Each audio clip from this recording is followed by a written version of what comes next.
Okay. So somebody said I was having a little bit of difficulties. I don't know if it was on my end or your end. So I logged out and logged back in. So hopefully that'll help. If not, y'all just got to let me know. So how y'all doing today? It's Monday, the last Monday of the year. And I'm happy that you guys are here with me tonight. I appreciate you being in here. Of course, I'm John Stewart on behalf of the Lost Sheep Ministry, sponsored by River Lake Baptist Church. And I'm here to bring you a lesson tonight. And as I was saying in my previous video before I had to log back in, this lesson tonight will be on Gideon. We're going to try to finish up the story of Gideon. We've been studying the story of Gideon. Of course, it's all part of the Vicious Cycle series that I started when we started the book of Judges. And we started Gideon about 3 weeks ago. And the story of Gideon was basically the overall theme of that story was knowing your worth, knowing how important you are to the Lord and how important you are to the work that the Lord has for you to do. So that's what we're going to go through tonight. Like I said, I'm going to go ahead and jump into it because I want to finish up Gideon tonight because this is going to be the fourth one I've done. But if y'all can see, if y'all been following me and y'all been going through these lessons, you see it's so much stuff in it. And that's why I'm taking my time and kind of going one chapter at a time because I don't want to rush through it because it was so many important things that I believe that was brought out through this lesson of Gideon. And so tonight we're going to try to finish it up. And when I got all my points wrote down, altogether we had 52 points from this one chapter. Just show you how good this chapter was. So what I'm doing, I'm just going to go through a quick review from part 3, and then I'm going to jump into part 4 because, like I said, I want to be able to get it finished tonight. So I guess that worked. I logged out. I stopped the video and restarted Sister Runda, so maybe that worked it out. I don't know what was going on with that. But like I said, I'm glad you're here, and I'm going to go ahead and jump into the review because I want to get through all this tonight and not go too far over my time. I try to keep these things at least within an hour and a half. But sometimes I go over, but it's just because I want to make sure y'all truly get the moral of the story, so to speak. So if y'all remember, like I said, we've been doing Gideon for the last 3 weeks, and tonight's going to be part 4, and it's going to be the conclusion. That's why I want to make sure I get through the whole chapter tonight. And the chapter, I could have kind of split it in half, but I don't think it's strong enough to do 2 lessons on. I think if I just monitor my talking, maybe I should be able to get through the whole chapter. Chapter 8. Chapter 8 is where we're going to be. So again, part 3, just a quick review of some of the points that came up in part 3. Number 26, and since it's a continual lesson, the numbers are continuous as well. But number 26, too many of the wrong people in your life can keep you from seeing the value of a close relationship with the Lord. And we saw where Gideon had this army. He was already shorthanded. And we're going to actually get the number of the people that he was fighting tonight in the chapter tonight to show y'all one line. But he was actually already shorthanded, and he had a small army, and the Lord told him he still had too many, and he needed to get rid of them, because if he had went in there with as many as he had, they would have thought they did it. They wouldn't have relied on the Lord to get the victory. They would have thought it was their own skills that got them the victory. Number 27, a prideful heart will make you worthless. And we just talked about her, like the Lord said he didn't want, that's why he got rid of some of them, because he didn't want them puffing up their own house and their own heads thinking that they was the one that got the victory, that he wanted them to know that they got the victory because of his power and his grace that he had gave them. Number 28, when you place a higher value on truth than being popular, it will remove non-valuable people from your world. And we saw what Gideon, God told him, hey, just tell the truth. If you're scared, or shaky, or you're afraid to go to this war, then you need to just go ahead and go home. And when he did that, I think 22,000, so a third of his army left when he did that. You know, and when you deal with the truth, put more value on the truth than being popular, you're going to get those non-valuable people with you, because it was good they didn't go with them, because if they were scared, they would have maybe gotten the heat of the battle and didn't think they had his back, and they would desert him. So when you when you place a higher value on truth than being popular, it will remove non-valuable people from your world. Number 29, when you place a higher value on wisdom than prosperity, God will surround you with the right people. And again, so because we got rid of those ones at first, and then he said, gave him another little test to do where they had to like drink out of the spring, and certain ones kind of nailed down and cup the water up and drunk out of their hand, and the other ones just kind of put their mouth in the water. And out of the ones that did that, 300 the Lord chose, and those were the 300 Gideon was going to need to get this victory. So the Lord put the right people around him to go get the victory, people that was really that was dedicated to the cause. Number 30 from last week. God plus anybody is a majority. So a close relationship with the Lord is priceless. Little is much when God is in it. And we just talked about, again, Gideon had 300 and he was facing an army of 135,000, and yet he still won because he had God behind him.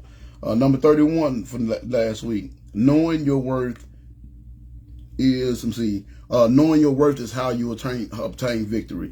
And and we talked about the only way you're gonna be able to get the victory if you understand how important you are to the work of God, and know your worth. Don't let this world determine what your worth is. Let your work that you do for God determine your worth. Number 32 from last week. When you know how valuable you are to the Lord, you will be eager to do his work. And we saw that when Gideon, he was still kind of shaky on his confidence, and the Lord told him to go down to the camp. And when he went down to the camp, he heard these guys, and these guys were having nightmares about him, and and realized that the Lord had really gave him the victory and put the fear of the Lord into these men's heart. And he got up and he went back. He's like, "Hey, y'all, let's go do this right now." He got eager because he finally understood what he was truly worth to the Lord and to the work the Lord had for him to do. Then number 34, matter of fact, talking about nightmares. He said, a man that truly understands the value of a close walk with God is a nightmare to the powers of the darkness of this world. And that is so true. You know what I'm saying? That's why you always see society and the world try to tear down the people that's trying to do right. You're so quick to, if a pastor or something make a mistake, and do something wrong, they quick to throw it at the media to tear them down, because a man that truly serves the Lord and understands the power of serving the Lord is a nightmare to the powers of the darkness of this world, because a person that's truly understands that and truly walk the walk will bring others out of the darkness, and the devil will lose his hold on them, and the Lord will be able to get control of them. Get hold of them, and the powers of darkness don't want that. They want to keep control of them. So number 35. From last week. And again, this is just a quick review so we can jump into the lesson tonight, and we can finish this lesson up tonight. Number 35, when you can finally see the value of that close relationship with God, you will praise him for it. And again, we saw when Gideon finally saw how valuable he was, because he heard the guys that was having a dream about him, and he finally realized how valuable he was. And one of the first things he did, we praised God, because he was starting to really see the value of having a close walk with the Lord. Number 36, when you value a close walk with God, he'll always have you in the right position at the right time. And we saw how when Gideon attacked, he got up, he got eager, and him and his people went and attacked, and they just happened to come and doing the changing of the guards, which if you've ever been to a place where there's shift work, there's always a little confusion as the shift changes, and people do their hands off and things like that. So he caught them at the perfect time and attack, and they was able to get the victory because of it. And that's because of his walk with the Lord.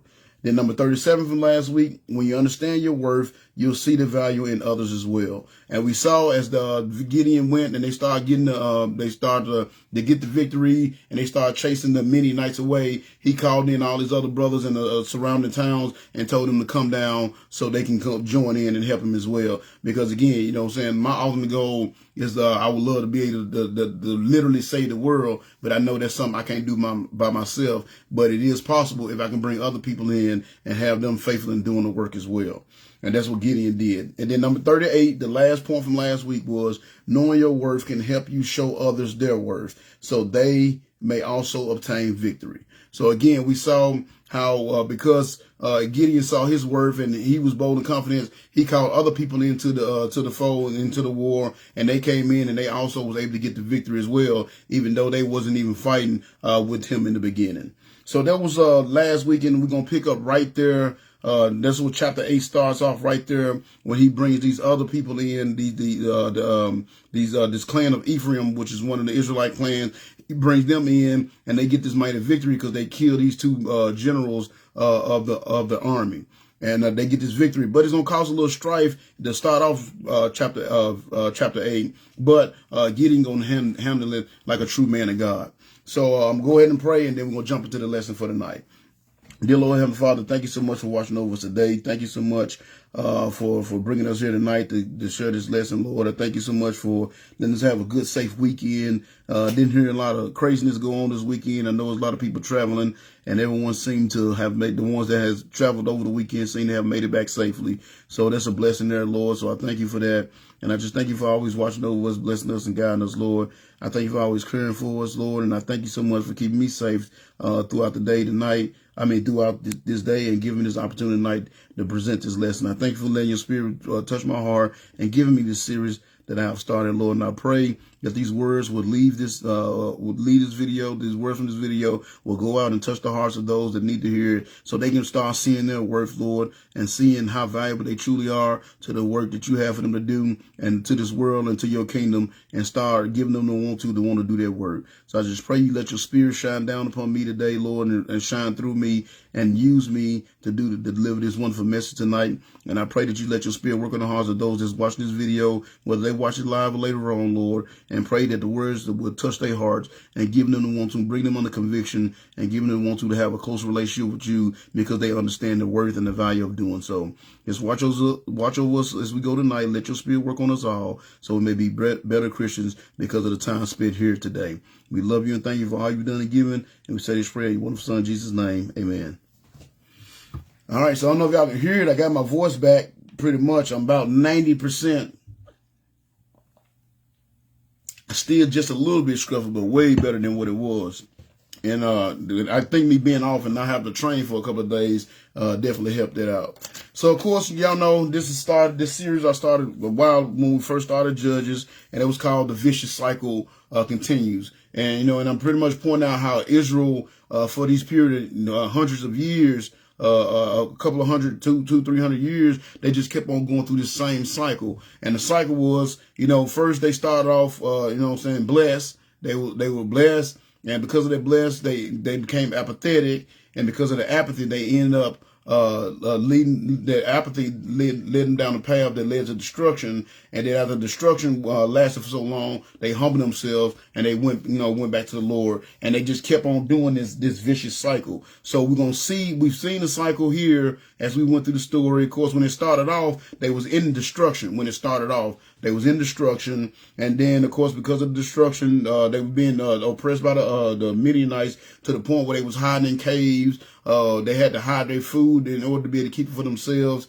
So they was in destruction. And because of that destruction, they humbled themselves. And when they humbled themselves, they called out to the Lord. And the Lord sent Gideon to rescue them. So toward the end of the chapter, we saw, as we go through this chapter tonight, we're going to see Gideon, he is going to get the victory, and he is going to rescue them, but then they're going to go right back to the apathy. So we're going to see the vicious cycle complete itself once again as we go through this chapter here tonight. So if you follow along in your Bible, I'm going to be in Judges chapter 8. Is what we're going to go through tonight. And like I said, it's the last chapter dealing with Gideon. And he had to be such, because the other ones we've covered so far, they had one chapter. Even Deborah had two, but there's only one that really described what she did. And then the other one was kind of a poem talking about what she did after she got the victory. But Gideon had 4 whole chapters giving full detail. Because the other one we saw, it pretty much said, this person delivered them out of the hands of whoever they were being oppressed by. So we know they got the victory because the Bible said it. But this one actually giving us the details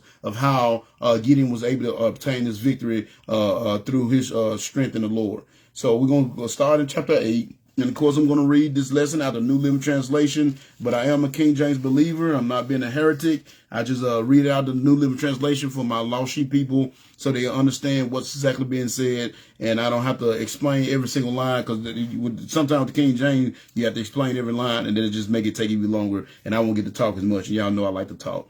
So I am going to start over the New Living Translation, chapter 8, and the Lord tells us this. He says, so So now this is right after, again, Gideon called everybody else. He's kind of routed the army so far, but some of them getting away and they chasing the ones that got away.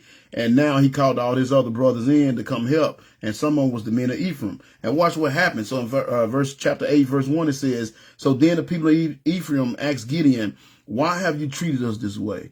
Why didn't you send for us when you first went out to fight the Midianites? And they argued heatedly with Gideon. So they got upset because he didn't call them when he first started the war. And the thing is, the Lord didn't tell him. He did what he was told to do. The Lord didn't tell him to call them. But that point you got to make, I'm going to make right there, and it's going to be point number 39, because I'm continuing in the series that we're going with this, the lesson of Gideon. Number 39 is this: worthless people, and it's going to sound a little harsh, but y'all know I only deal in truth.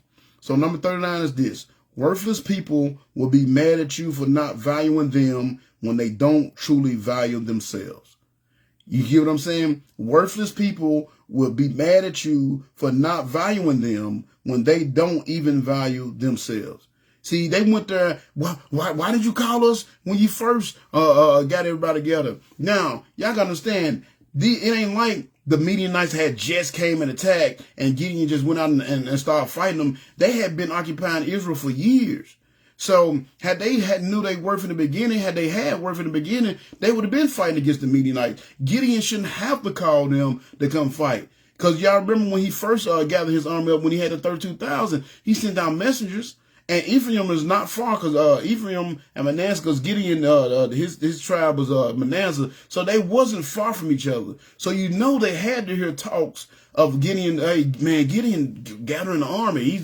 I think he's gonna go and try to rescue us from the Midianites. The Lord said he's gonna use them to rescue us from the Midianites. So they had to have heard. So if they was truly had value, if they was truly had worth, they would have came when he first started gathering the army. They wouldn't have waited for him to call. And see, there are people that do that, so you'll go out on your own and start, doing whatever you need to do to take care of your situation to be successful. And then once you get successful, they'll come back, why didn't you, in the first, man, you knew what I was doing. You knew what I was working on. So I shouldn't have to call you. If you really had worth, if you really had value, you would have offered your help. I shouldn't have to call you for help, even after I started about it. Because again, this was a major thing. When Gideon rushing in with the 300, you think word to get out there, hey man, Gideon over there kicking the Midianites' butts. We might actually win this. You think people weren't talking about that? You think word wasn't getting around that Gideon was out there fighting? But yet he had to call them down before they was willing to go do some help. And people would do that in your lives, and they'll get upset. Well, why didn't you call me? Because obviously the Lord didn't tell them to call you, because the Lord knew that you weren't gonna bring no value to it. Matter of fact, the only reason why you valuable now, the only reason why you fight now, because Gideon has already obtained the victory. He already got him on the run. You coming out now that they already on the run. Now that he's already did the grunt work, now he's already did the hard work. Now you trying to come in and clean up at the end. And they want to make yourself seem big and bad. Oh man, you should have called. We would have been there in the beginning. No, had you called it, had you wanted to be here in the beginning, you would have been here at the beginning, because I know they heard about what Gideon was doing. I knew they heard the fact that he was gathering the army together to go fight the Midianites, and they chose not to. Why? Because the Midianites had been there for years. They didn't want to see none of the Midianites, because had they really wanted to help, they would have been there in the beginning without him calling. So don't let people fool you when you out there again on your grind. There's people, and I can attest to this, because if you ever hear me say that I'm a self-made man, and you're around me, I want you to just take your hand and just slap the mess out of me, because there's so many people that has influenced my life and have been there in my life that I didn't even ask. They saw me struggling to make some of my life coming from the situation I was in. They saw me working hard. They saw me making the sacrifices, and they gave willingly to help me get to where I need to be at. Whether it was time, food, money, whatever it was, they gave me encouragement. Whatever it was they needed, they gave it to me willingly, because they saw that I was heading in that right direction. So I can understand that. But there'll be people like, oh man, had you just came, well, you saw just like everybody else saw, and they helped. You saw as well, and you could have helped. You chose not to help. You know what I'm saying? Because you had no value at that time. But just because they didn't have value in the beginning don't mean they can have value in the end. And we're going to see that here in the next verse. Matter of fact, Gideon going to tell him. He's going to say, so they argue with him, why did you call us the first time? So Gideon replied, he said, Gideon replied, what have I done compared to you? Aren't the last grapes of Ephraim's harvest better than the entire crop of my little clan of Abiezer? God gave you victory over Orb and Zeeb, the generals of the Midianite army. What have I done compared to that? So when the men of Ephraim heard Gideon's answer, they were no longer angry. So number 30, that point right there is actually a reference back to number 38 from the last lesson. Knowing your worth can help you show others their worth, so they may also obtain the victory. So he showed them, like, look, man, what have I done? Yes, I did the grunt work. I got it started, but y'all the one killed the generals. Those the main ones I was after, and I can't even catch. Y'all did that.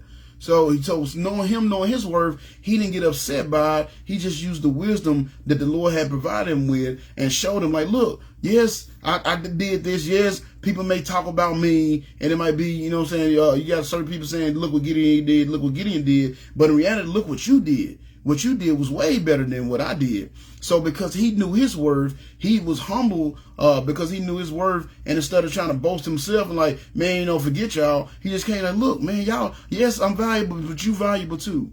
And that's what you can do. And that's something I used to work on when the guys in jail. They'll be like, man, I'm so grateful for you coming in here. What you said really helped change my life. It opened my eyes. And, they were going on. And I would tell them, look, man, I'm not doing nothing that you can't be doing. If you make the same decision, I said, the only reason why I'm able to do this, because 18 years ago, I made the decision to put my faith and trust in Jesus Christ and completely serve him. You can be doing the same thing if you make that same decision. So I knew my worth. Yes, I knew that I was able to have an influence in their lives. I knew I was able to be a blessing to them, but I also knew they can be a blessing as well if they make the same decision. So because I knew my worth, I tried to use my worth to show them their worth as well. And that's what you should really be doing. And that's what you're doing when you're out there. Like I said, with my Lost Sheep ministry, I'm just trying to show them how valuable they are to the work that the Lord has for them to do. And when they come to me and they, oh man, hey, you can be doing the same thing. You know what I'm saying? All you got to do is make the same decision I've been making, and that is to give your whole heart to serving the Lord. You know what I'm saying? And you can do that when you truly know your worth.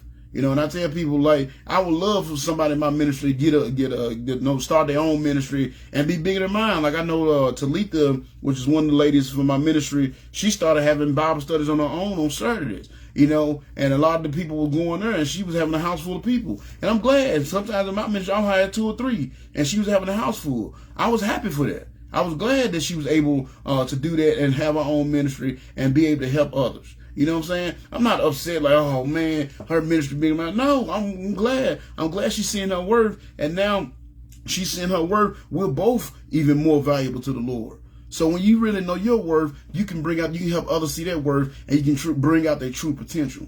And that's what it's all about, helping people. And that's really what the Word of God doing, showing you what you're truly worth, not to this world. This world will make you feel worthless, but not showing, but not to this world, but to the Lord, showing them, knowing your worth to the Lord, and showing others their worth to the Lord, and trying to help them see that how much better things will be, and how much better their life can be, how much more value their life can have, can be added to their life if they just get a heart to serve the Lord just as you have. And that's my whole goal, is to show other people their worth. And that's what Gideon did here. They was upset, oh, you didn't call us. And he's like, look, man, look, yeah, I started, but look what you did. You called the generals. You know what I'm saying? So once he showed them their worth, once he said it to them like that, he helped them realize how valuable it was, the work that they did, how valuable it was, and how it was just as valuable as what he did. They was happy. They was fine because he showed them, him knowing his worth, he was able to show them their worth. So then it says, so Gideon then crossed the Jordan River with his 300 men, and though they were exhausted, they continued to chase the enemy. So number 40 is this. My next point, and number 40 is this. When you truly understand his worth, you'll never be weary in well-doing. You'll never grow weary in well-doing. And you read, what am I talking about there? And that's a quote from Galatians when Paul was talking to the people of the church. Because sometimes I tell you, and since one of you know what I'm talking about, sometimes, man, you get tired. You get tired, and you going and you beating down the doors, and you calling people, and you working with people, and no matter what you do, you still can't get them to be faithful. You still can't get them to come to church like they supposed to. You still can't get them to read their Bible like they supposed to. You still can't get them to go out and tell people about the Lord like they supposed to. And sometimes you get tired. You start, man, you start thinking, is it really worth it? But when you really understand the value of doing God's work and continue to going forth and try to encourage others, when you understand that, you truly understand the value of doing so, you won't grow weary. And this was Paul was telling. I think he was talking when he was talking to the saints back then. He told them in Galatians chapter 6, verse 9 and 10. He says, "And let us not be weary in well doing, for in due season we shall reap if we faint not. As we have therefore opportunity, let us do good unto all men, especially unto them who are of the household of faith." In other words, our brothers and Christian brothers and sisters, don't go get tired. I have people. Matter of fact, perfect timing. I actually had that happen to me this week where I didn't grow weary and well doing. I had this lady that I met out soul winning. I met her a while back, a year or so. I can't remember exactly how long, but it's a year or so. And when I first met her, she said she wasn't saved. So, I was talking to her and asked her, is there a particular reason why? And a lot of times when people say that, especially when they're old, because she was an older lady, and especially when they're older, I ask, like, is there a particular reason why? And she told me that she had lost her mom and dad, and she had recently, right before I came through, like maybe like a few weeks before I met her, she had lost her brother who she was really close to. So she just, with being surrounded by all this death and having so many people that she loved been taken away from them, she just couldn't understand why God would do that. So she was kind of holding a grudge against God, so to speak, and she was letting that keep her from making that decision to trust him. But she was friendly to me, and when people are friendly to me, I always tell her, look, I understand if you don't want to make the decision. I pray the Lord work on your heart. And next time I'm in this area, would you mind if I stop by? Because I don't try to go to the same area every week. I try to kind of rotate and go like maybe every 3 or 4 months or so, especially with apartments, because people move in and out. So I told her, I said, man, next time I come by, you mind if I stop by? So she like, I don't mind. And I told her, I said, just come and check and see if anything changed. So I've checked, since that time, I went by and visited this lady maybe 2 or 3 times, at least 3, maybe 4. I can't know, but I visited her several times, and each time it was the same thing. Oh, I'm still not ready yet. I'm still dealing with this pain. I'm still not ready. So this past Saturday, which was Christmas, I still went out sewing just because it was Christmas, and I didn't stop doing the work. So I went out knocking on doors, and I just happened to be in that area where this lady lived at. And I wasn't even supposed to be there. My original intention was to go to Dixon, but I ended up in the area because of some thing that happened, and I didn't have a lot of time, and it was closer. So I went there and I knocked, and my intentions was only to just tell her Merry Christmas. So I went to talk to her, and once again, the same thing. Still holding back and everything. And I told her, I said, look, I know this Christmas is hard for the holiday. I said, this is when it really hits you, those losses hit you hard, because, I'm pretty sure there's traditions or things that you guys used to do that now you can't do. And she started to turn up. And this time and show you how God worked, this time I was actually able to relate to her a little bit more, because my wife has just in the last few weeks has lost her mom and her grandmother within the last 4 weeks. She lost her mom the Friday before Thanksgiving, and she lost her grandmother, which is her mom's mom, like 3 weeks later. So I was able to tell her, man, like our Christmas ain't the same. I understand you not being in the spirit and everything. It ain't the same. And we just got to talking, and she was just tearing up, and she was just sitting there, boo-hooing. So I told her, I said, look, I said, Maria, I can tell you that you're still hurting. I said, but the thing is, the person that can help you, that can relieve you of this pain and can help you start healing, you haven't even allowed him in so he can do so. And I said, and of course I was talking about Jesus. And I said, I tell you what, I'm here anyway, so it's no big deal. If you don't mind, just let me share the gospel with you. I said, you still don't have to make a decision today if you don't want to. Just let me share the gospel with you since I'm here. And when it gets to the end, if you still not comfortable, the Lord still don't speak to your heart, then fine. Then I'll just visit you next time. I said, but if he does speak to your heart, then maybe today is the day you make that decision. And I kind of imagine, like, what's the best day? What's better? What's the best day? How to put it? I said something like, what's better than receiving the best gift ever given on a day that a lot of gifts are given. I said, this is the best gift ever given to the world, and you got the opportunity to accept it today. And she agreed. She said, okay, and she agreed to let me go through the gospel. And by the time I finished going through the gospel, she was in tears, and she bowed and asked the Lord to save her soul. See, had I grew weary and well-doing, after the third time, I would have just stopped visiting her. I got a guy that's a proclaimed atheist that I've been working on for 5 years. I'll probably visit him 7 to 8 times. And each time, we get a little bit, he's even called me his friend. I remember the last time I went, he's like, hey man, I ain't seen you in a while. You know what I'm saying? Like an old friend that ain't came by. So I can tell, our relationship is developing, and it might take me another 5 or 10 years before he finally wants to make that decision to trust the Lord as Savior. But I can't grow weary in well-doing. As long as I have the opportunity. Now, I don't go by that all the time, but if I have a Saturday where I'm down in Waverly and I got a little time, like, hey, so I got a little time, let me go visit. And I go by and visit and just see how you're doing. You know what I'm saying? But if you get weary and well-doing, you will quit the work right when you're about to make that breakthrough. You know what I'm saying? All the other time, and that's what something I had to learn to understand. When you go out soul winning, of course you want to win souls. That's the whole point of going, but sometimes you go out, it's not about winning the soul. Sometimes you go out, it's just about encouraging people. Sometimes you go out, is maybe just planting the seed. Sometimes you go out, you water the seed. Sometimes you feed the seed. And then sometimes you actually get the reap the harvest. And that's what happened to this lady. When I first met her, I planted the seed. And then all the other visits, the 2-3 visits between then and this Saturday, I was just watering the seed. And then finally, when this Saturday came around, the Lord just worked it out where he spoke to her heart, and I was able to reap that harvest. And I was able to do that because I didn't grow weary in well-doing. So back to the lesson, how that relates to the lesson. That's what Gideon said. Look what he said. He said, they crossed the Jordan River with 300 men, and though they were exhausted, they continued to chase the enemy. So they was tired. They was dog tired. You got to think about it. It's 300 fighting up against 135,000, and they had been fighting all through the night, and they were still chasing the guys. So they was tired, but they knew how important. They understood the value of getting this done. Because if we don't chase them down now, if we let them get away now, they might go regroup, and it'll be even harder to get the victory next time. So while we got God on our side, while we got God behind us, while we're working in God's grace, let us continue to go forward, because it's not only going to benefit us, it's going to benefit our whole nation. And see, that's the same thing we got to see as Christians. Us keep going forward. It's not only benefits you and your life, it benefits the whole nation. Because think about it. Again, y'all heard me say this before, use the example before, with Sodom and Gomorrah.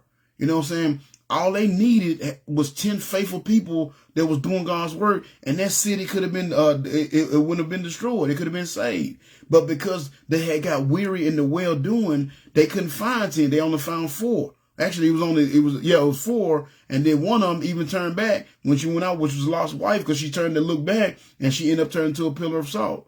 So you got to understand. So you got to see the value of keep going forward. Like me, yes, my ministry is small. I talk to so many people, and I come across so many people that say they're going to attend the meetings or they're going to watch the videos and they're going to do this, and they never do it. So it's easy to get fed up. It's easy to get weary and well-doing, because you got the same few that you talk to all the time. You're like, am I really making a difference? So it's easy to get discouraged and just give up, but you can't do that. You got to keep going forward. No matter how tired you get, no matter how discouraged you get, you got to get in that word and let that word strengthen you and keep going forward, and don't get weary and well-doing. Because there's somebody out there that's convinced, that's depending on you being faithful. There's somebody out there that's depending on you keep going forward, doing the work that the Lord has for you to do.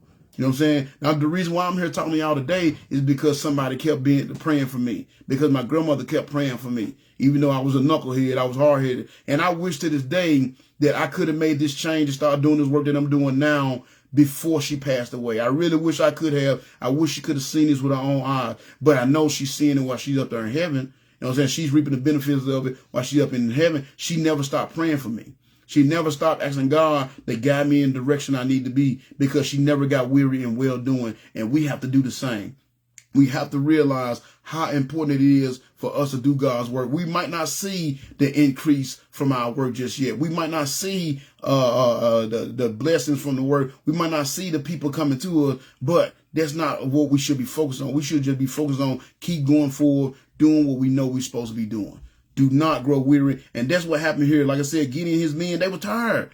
It was 300 men fighting 135,000 men, and they had just got this man. Hey, Ken, I'm glad you're in there. I hope everybody's doing good on you guys in. I appreciate you being here. But you guys understand, it's so important for you to keep going forward. Yes, you're going to fall. Yes, you're going to get tired. Yes, you're going to throw up your hands and give up. You know what I'm saying? But it's so important for you to keep going because there's somebody in your world that's depending on that. It's somebody in this world that's depending on you not getting weary and well doing. And that's what Gideon and them understood. They understood the value of not being weary. So that's why they kept going. That's why they kept going, and they're going to get the victory because of it.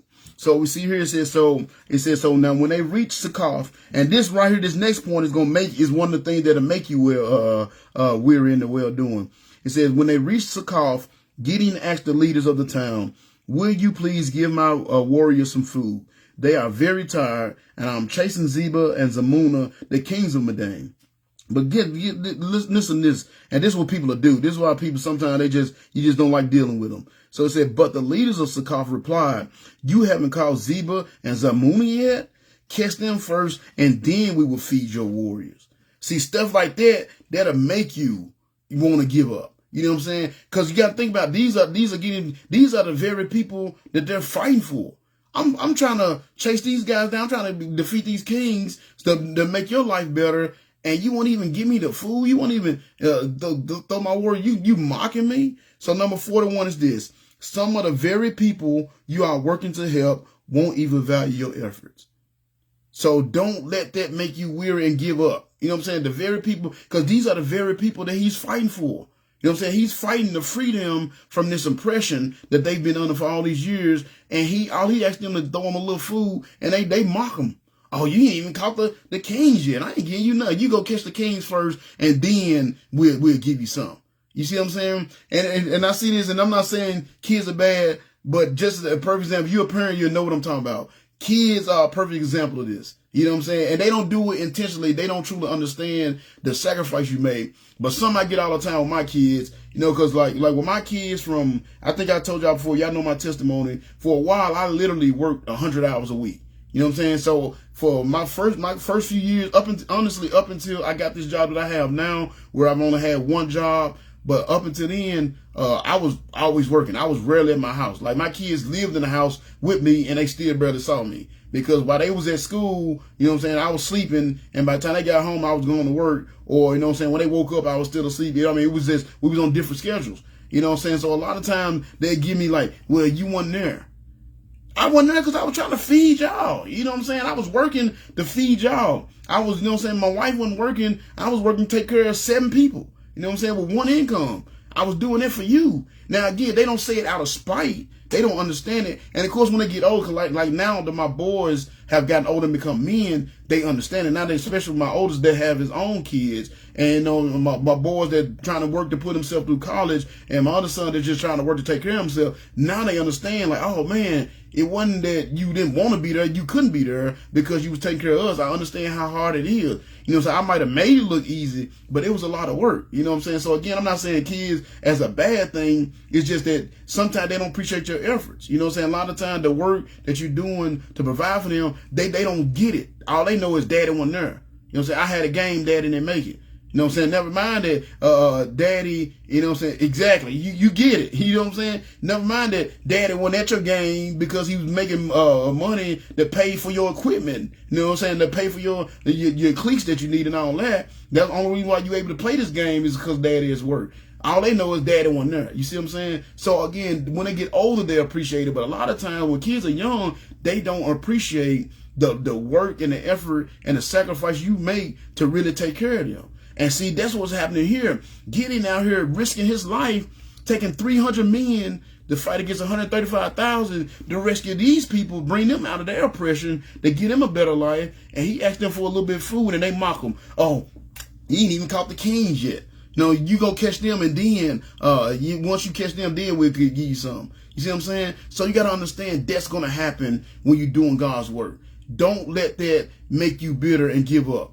Don't let that make you give you the attitude like, "Well, forget them then." Because Gideon get like, "Well, forget y'all then. I can go back and just, you know what I'm saying, take care of my own people." You know what I'm saying?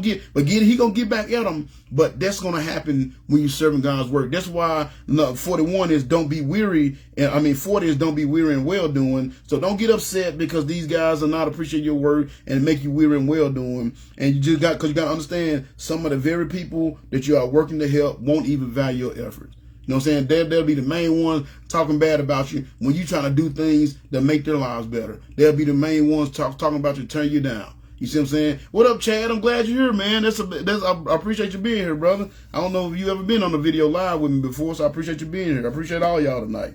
So again, number 41, some of the very people you are working to help won't even value your effort, but don't let that stop you. Keep going, because even though they don't get it, even though they don't see it, God sees it.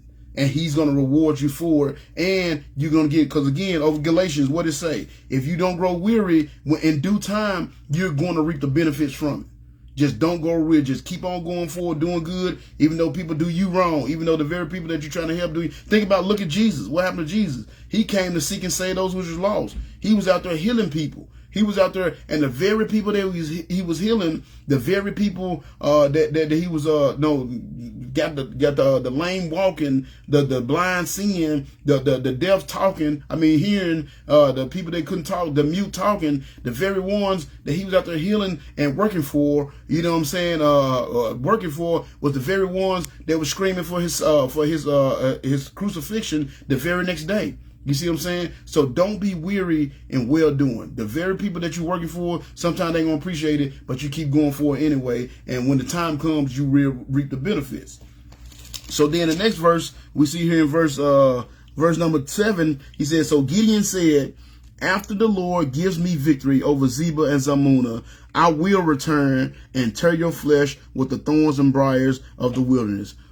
So he got mad. He that was a threat for your booty right there. He said, but the point I want to make with that is, notice what he said. He said, after the Lord gives me victory. So he didn't say, notice he didn't say, if the Lord gives me victory. He said, after the Lord gives me victory. So number 42 is this. You will have the confidence that you will obtain victory when you value the words of God.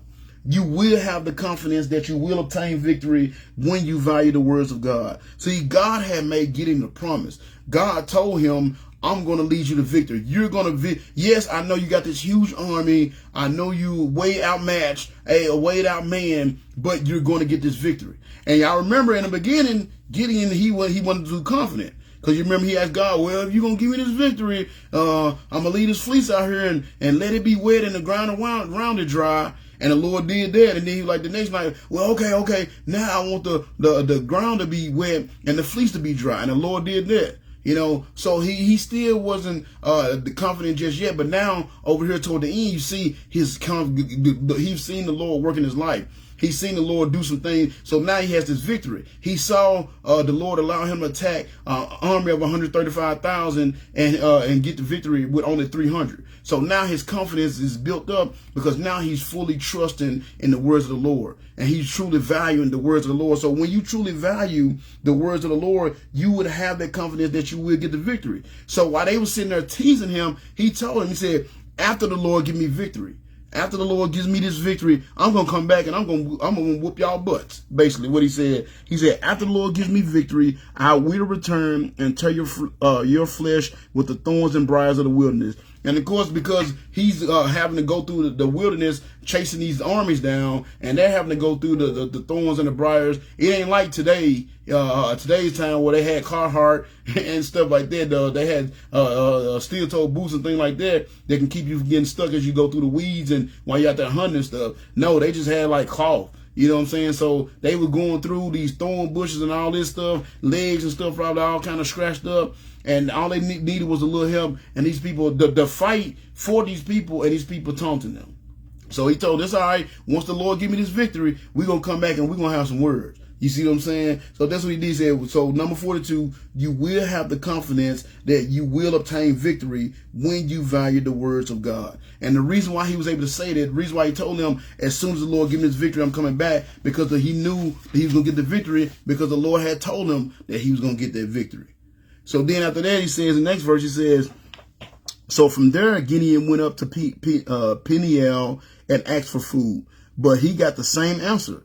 So he said to the people of Peniel, after I return in victory, so he said again, I would tear down this tower. So once again, that's just a reference back to this last two, 41 and 42. So he went to Skaver, and they kind of mocked him and said, hey, when you catch the kings, once you catch the kings, I'll give you food. And then he went to this other place, Peniel, and they said the same thing. So again, that's just a reference back to number 41 and 42. Number 41 was sometimes the very people that you're fighting for, sometimes some of the very people that you're working to help won't even value your efforts. And then number 42 was you will have the confidence that you would obtain victory when you value the words of the Lord. So you know that he told them the same thing he told the people in Skaver. Soon as I get done, soon as I get this victory, he didn't say if the Lord gives me victory. He says when I get this victory, I'm going to come back and we're going to have some word. You know what I'm saying? That's what he told him. And he knew he was going to get the victory because the Lord had already told him that he was going to get the victory. And he put his faith in the Lord. He put his faith in and he valued the words of the Lord.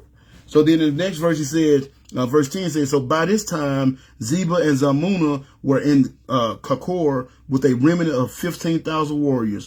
And get this, all that remained of the allied armies of the east, for 120 had already been killed. So see, just like I told y'all, I didn't just make the number up. That 120,000 had already been killed, and he had 15,000 left. So that means they had an army of 135,000 people, and yet Gideon still got the victory. And the reason why, because you got to understand this, and this is point number 43.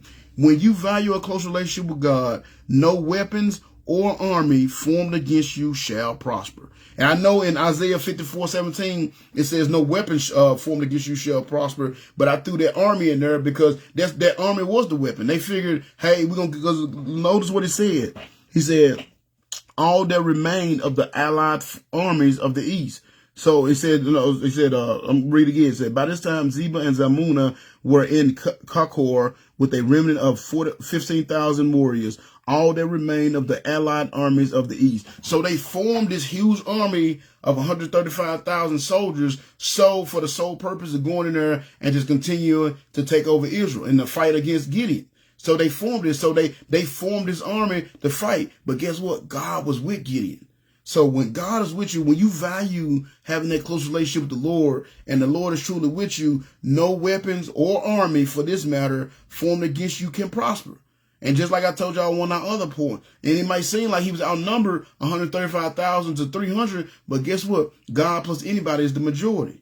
And then also in Romans 8:31 also kind of mirrors that, because in Romans 8:31 it says, if God be for us, who can be against us?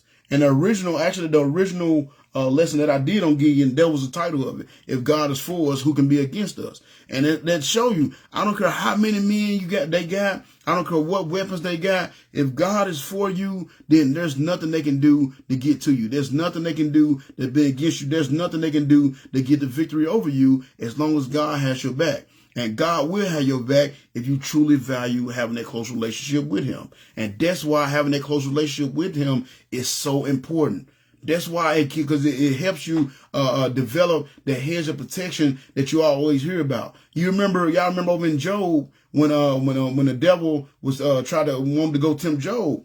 And what he say, God was like, man, you see my servant Job? Look at him. He's the most faithful man in the land. He escheweth evil, and he ate the evil and all this. And you know what I'm saying? And the devil, what did the devil say? Yeah, because of your wall of protection, let down your hedge of protection around him, and I guarantee you, you know what I'm saying, let me touch him, and I guarantee you he'll curse you to your face.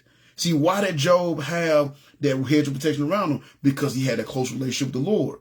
And see, the devil been trying to get at him the whole time, but he couldn't because he had the hedge of protection around him because he had that close relationship with the Lord. And that's why you have to value that. You have to understand. That's why I do this, man. I try to help people truly understand the value of having that close relationship with the Lord. That's the only way you're going to be successful in this world. And that's the only way you're going to be able to keep this world from getting to you. That's the only way you're going to be able to keep this word from tearing you down. And that's the only way you're going to be able to truly live up to your full potential. Understand the worth of having that close relationship with the Lord. And because Gideon had that close relationship with the Lord, even though he was outmanned, outnumbered, outweaponed, out everything, he still got the victory because God was with him.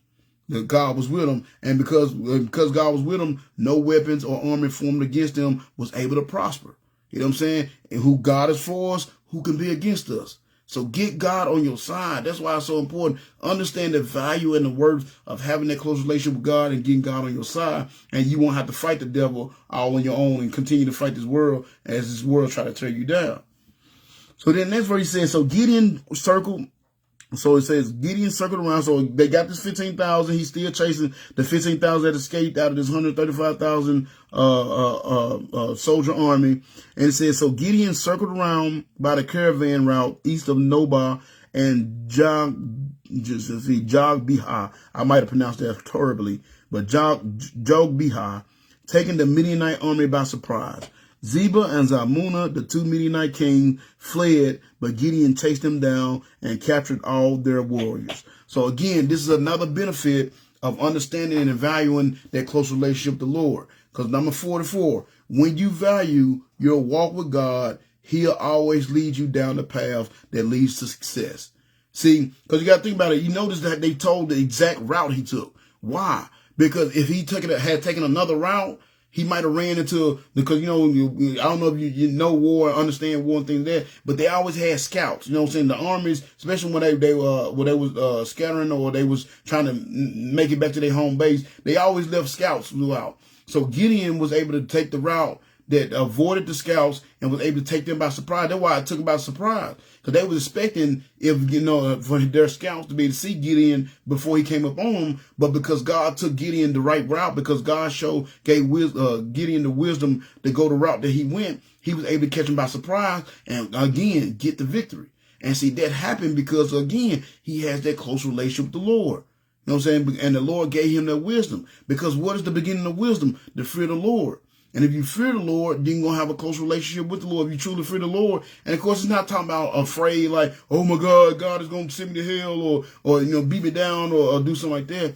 And when it's talking about a fear, it's talking about having a reverence, a true reverence for the Lord. And when you have that true reverence for the Lord, then you will be able to be successful. You will have a close walk with the Lord, and he'll guide you where you need to be. And that's what happened. When you value your walk with God, when you truly value, you spend time working on your relationship with the Lord, spend time doing his work. You really value having that close relationship with the Lord. He'll always lead you down the path that leads you to success. So he gave Gideon the wisdom to circle around by the caravan route. You know what I'm saying? Don't go to the route that you want to go. Circle around by this caravan route, east of Nobah and this other place I can't pronounce. And you know what I'm saying? And he said he took the Midianite army by surprise. Because again, they weren't expecting them to come from that way.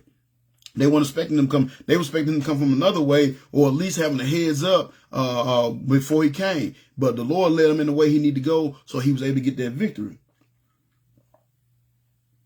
So again, that's why it's so important to have that close walk with God. It puts that hedge of protection around you. It helps you be prosperous, which is going to come up here toward the end. It helps you become prosperous, and it keeps the hedge of protection around you. But more importantly, it puts you on a path. That's the only way you're going to truly be successful in this world. The only way you're going to be successful in this world is by walking down the path that God leads you down, following God's will. And that's what I learned when I wrote that song. It came to me. The Holy Spirit gave it to me. But when I wrote that song and then I read the next day the lyrics of that song, that's when like my whole life just in a flash made sense to me. That God was leading me down a path. And the reason why I think it was so bad, because I was fighting the path that God was leading me down. I was trying to go down my own path instead of going down the path that God was leading me down. And that's why I wasn't successful. That's why I felt like I was cursed. That's why every time I got 2 steps ahead, I got to push 4 steps back, because I was going somewhere and doing things that I wasn't supposed to be doing. You know what I'm saying? And I wasn't going to places and doing the things that I should be doing. I wasn't following God's path. But when you follow God's path, he will put you on the path you need to be on to be successful. And that's what he did here with Gideon. And that's how Gideon was finally able to capture these 2 kings that he had been chasing, because he followed the path that the Lord led him down through the wisdom that the Lord gave him with. And he was able to catch this Midianite army by surprise and get the victory. So now he got a victory. You remember what he told them guys? He said, when I get the victory, I'm going to come back and we'll have words. So watch what Gideon do here. I thought this was funny. So it says verses 13 through 17. So it said, now after this, Gideon returned by the way of Ayers Pass. So you see, it was 2 different ways it could have went. And see, they were probably expecting him to go to Ayers Pass, but again, instead, he went by the caravan route, and that's why he took him by surprise. So again, and I'm pretty sure the Lord gave him the wisdom to do that. So it said, after this, Gideon returned by the way of Hares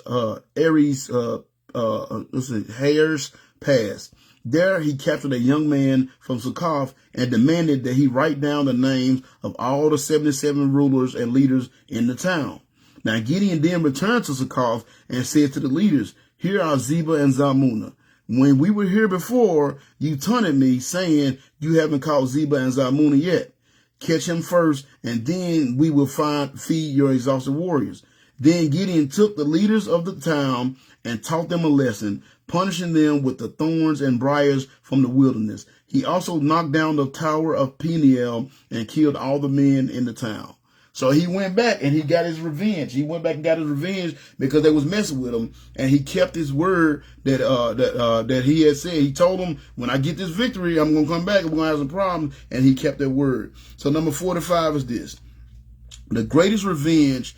And now I wanted to say this before I say this, before I make this point. Now, I don't agree with what he did. You know what I'm saying? That was really kind of petty to me, what he did, but he kept his word. He valued his integrity, and he told them that when he got the victory, he's going to come back, and he did exactly what he said he's going to do. He came back. Actually, that should have been a point. I should have put that in one of my points, but he kept it. He understood the value of integrity. He told them that when he got the victory, he's going to come back, and he did exactly what he said he's going to do. But I don't agree with him going back getting his revenge. That's what did the Lord say? Revenge is mine, thus saith the Lord. You know what I'm saying? So I don't agree with him doing that just yet. But at the same time, you got to understand, Gideon was still a baby Christian. It was only a couple of weeks before. It don't really give a timeline on how all this played out, or how long over the period of time that this played out over. But it was very recent, at least probably like a week at the least, that he had been what he wasn't even trusting in the Lord. You remember, he was hiding his grain at the wine press because he was afraid that Midianites were going to take it. So he's still a baby Christian. So the way he handled this is not the best way I think possible, especially as a Christian person, as a true Christian, as somebody that's really trying to serve the Lord. So from that aspect, that's why I came up with this point. So number 45, the greatest revenge is your enemies having to acknowledge your worth through your success. In other words, just go and be successful, go and keep doing. You know what I'm saying? You went out and you got the victory. You know what I'm saying? Even though they taunted you, he went back and with their butts, but even though they taunted you, they have to admit, like, man, that was a great feat. Because again, they had been under pressure for years. And Gideon was able to beat this army of 135,000 with only 300 people. You know what I'm saying? With only 300 men. So that's the best revenge for your enemies. Be sincere. And the reason why I say that, the reason why I say I don't like the way he handled it, because your time, when you're doing God's work, your time is way too valuable to spend it being petty. And I felt he was being petty there. Now, again, he was keeping his word. You know what I'm saying? He valuing his integrity, and he was keeping his word. But still, that was petty. He actually went back and like spanked these guys with the briars and the thorns. You know, it's kind of funny when you read it, but at the same time, that's time and energy he could have been using to do something else. Could be doing more for God. You know what I'm saying? So that's why I wanted to make that point. That's what we should do as Christians. We should be spending time being petty. We should be spending time trying to get even with people. Because, now I'm not saying go out and be successful just so you can throw in people's face neither. No, just keep doing you. Just keep doing you. And when they see when they see you being successful, they gonna know what they said. They gonna know what they did. Matter of fact, you see that same situation over in David. You remember after David, he had did the stuff that he did with the Bathsheba, and the Lord cursed him because of it, and kind of took his throne away from him for a little while, and his son took over for his kingdom for a little while. And as David was leaving, there was this Benjamite came out and started throwing rocks and cursing David, talking bad to him, calling him a bloody man and saying I'm glad you got what you deserve and all that. But then after David got the victory and he ended up defeating his son, and his son ended up being killed by David's general, and David went back into town, who was the first one there, bound down, like, oh, my bad, David. You know what I'm saying? And David, he wasn't thinking about the man. Matter of fact, one of David's commanders was like, man, let me go ahead and kill him. And David's like, no. We got this victory today. Nobody got to die here today. You know what I'm saying? Don't even worry about him. You see what I'm saying? David wasn't focused on being petty and going back and getting even with that man. David was focused on going forward and being successful, trying to make up for this big mistake that he had just made with Bathsheba and getting back into God's graces, because he made a bad mistake when he did that. Had an adulterous affair with this woman and then killed her husband to cover up because he got her pregnant. You know what I'm saying? So David was focused on getting back in God's good graces, and you know what I'm saying, and thanking the Lord for showing him mercy because of what he had done. He wasn't thinking about getting even with this man, and we should be as well. Like I said, people gonna mess you over. Some of the very people that you're trying to help are gonna mess you over. Some of the very people that you've made sacrifices to help will mess you over. But don't worry about trying to get even with these people. Just continue to go forward and be successful, because they know what they did. You know what I'm saying? They know that the bad things they said about you. They know how they tore you down behind your back. So when they see you being successful, it's going to eat them up. And like I said, I remember we had a situation with my son in high school. Had a situation where some people were kind of hating on them. And, he was getting upset. And I said, son, you know what I'm saying, because he was playing football or whatnot. And, he was pretty good. And I said, son, don't worry about it. You just go out there and do your thing on the field. You know what I'm saying? Because these people, they had to attend the games, every game, because they had a person that they were interested in playing as well. So I'm like, son, what's going to eat them up more? When they constantly announcing your name over their intercom because you just made a great play or you just did some good in the game. I said, that's going to eat them up more than anything. Because as much as they hate on you, they still got to cheer for you because you're doing what you do. You're being successful. That's the best source of revenge for your enemy. Just be successful. You know what I'm saying? Yes, they trying to tear you down. Yes, they talking about you. Yes, they doing everything to throw something in your stumbling block in your path. But if you just keep on jumping over those stumbling blocks and just keep on going forward, that's gonna be the best thing you can do for them. That's the best revenge ever. Don't be petty like Gideon. Like I said, Gideon, you know what I'm saying? He held up to his word. He understand the value of his integrity, and he told them guys he's gonna come back, and he did go by. But like I said, I just don't think as a Christian that's the way you should go. I don't think you should be out there trying to be petty and try to get even with people. You just keep going forward, doing the work that God has for you to do, and let them have to acknowledge your success, because that's gonna eat them up more than anything that you can do to them physically. So then in the next verse 18. So after he did that, he went back. Like I said, he went back and he killed the one people in the one town, and he spanked the leaders of the other town, Succoth, with the briars from the wilderness, just like he said he was gonna do. So then verse 18 says, so then Gideon asked Zeba and Zalmunna, the men you killed at Tabor, what were they like? Like you, they replied. They all had the look of the king's sons. They were my brethren, Gideon exclaimed, and as surely as the Lord lives, I wouldn't kill you if you hadn't killed them. So number 46 is this. Be sure you value mercy over wrath. Because that's what he's saying. He said, because you killed them, I'm going to kill you because you killed them. So once again, he was still trying to get this revenge, and he was still showing his wrath instead of mercy. And again, you got to understand, Gideon's still a new Christian. No, well, not necessarily a Christian, but he was a new follower of God. You know what I'm saying? He was still, so that would be a baby Christian. So he was still trying to get, get even and, display this rage and this wrath he had for these people. So he was wanting to get even with them. But again, you should value mercy more than you value wrath. Because when you do that, you're being true children of the Lord. Because that's the only reason why, honestly, the only reason why the human race still exists, the only reason why I'm talking to you today is because of God's mercy. You know what I'm saying? And if you read through the Bible, it tells you God's mercy always outweighs his wrath. You know what I'm saying? Yes, he because you remember when the Israelites was out there worshiping the calf and Moses came down, the Lord wanted to destroy them. But what did Moses do? He pleaded for mercy. Lord, don't do this. What did the Egyptians gonna say? He pleaded for mercy, and he was able to come the Lord down and get the Lord to show mercy. You know what I'm saying? Because the Lord wants to show mercy on us. He'd rather show us mercy than his wrath. You know what I'm saying? And when he shows us mercy, then we get to live under his grace. Once we recognize, like, man, I should have been here. I should have been in this bad situation. Yes, I should be dead and in hell right now with the life I live. But because of God's mercy. You know what I'm saying? Because that's what mercy is. Mercy is when God withholds punishment that you deserve. That's mercy. You know what I'm saying? Grace is when he blesses you with something that you don't deserve. You know what I'm saying? But his mercy is when he holds back a wrath that you do deserve, punishment that you do deserve. And that's what we should do. Yes, these guys, you know what I'm saying, they had killed his people, and they deserve to die. But mercy, if you want to be a real Christian, true Christian, that's the point of me doing these lessons, to help you understand what you need to know to truly be a real Christian, to think the way God would think. His mercy always outweighs his wrath. So that's what we should value. You should understand you should be sure you value mercy over wrath. That's the only reason the human race has survived this long. And you should do the same thing. Like I said, don't try to go and be petty and get even. Just let it slide. You know, so just get a person, even though they did you wrong and you have every right to go punch them in the face or do whatever it is you want to do. You maybe have every right to do it. Don't do it. Just show them mercy over wrath, and you'll be acting like true children of God when you do so. So then in verse 20 says, so turning to Jethro, his oldest son. Now again, Gideon talking to these kings, and he told them, if one for you killing my brothers, I wouldn't kill you. So then he tell his son, he said, turning to Jethro, his oldest son, he said, kill them. But Jethro did not draw his sword, for he was only a boy and was afraid.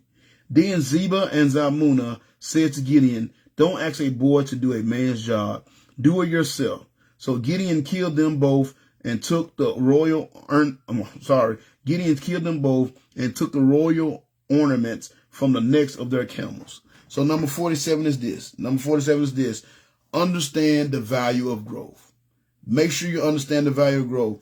Don't get caught trying to do a servant's job as a baby Christian. Don't get caught out there trying to do God's work, a servant's job, the job a servant would do, and you still a baby Christian yourself.